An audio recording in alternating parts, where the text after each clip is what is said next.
পরম করুণাময় অসীম দয়ালু আল্লাহর নামে শুরু করছি। আর দুনিয়ায় যারা শিরক করছিল, যারা যখন নিজেদের তৈরি করা শরীককে দেখবে তখন বলবে, হে আমাদের রব, এরাই হচ্ছে আমাদের তৈরি করা শরীক, যাদেরকে আমরা ডাকতাম তোমাকে বাদ দিয়ে।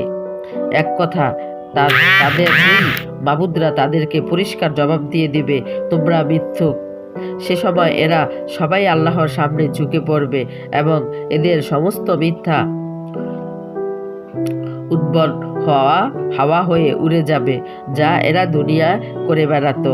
যারা নিজেরাই কুফরি পথ অবলম্বন করেছে এবং অন্যদেরকে আল্লাহর পথ থেকে ফিরিয়ে দিয়েছে, তাদেরকে আমি আযাবের পর আযাব দেব। দুনিয়ায় তারা যে বিপর্যয় সৃষ্টি করত তার বদলা আমি নেব।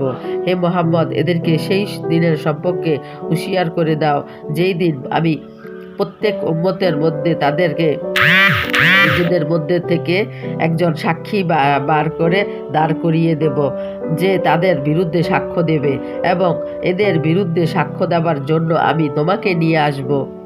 আর এ সাক্ষ্যর প্রস্তুতি হিসেবে আমি এই কিতাব তোমার প্রতি নাজিল করেছি, যা সব জিনিসের পরিষ্কার ভাবে তুলে ধরে এবং যা সঠিক পথ নির্দেশনা, রহমত ও সুসংবাদ বহন করে তাদের জন্য যারা আনুগত্যের শির নত করে দিয়েছে।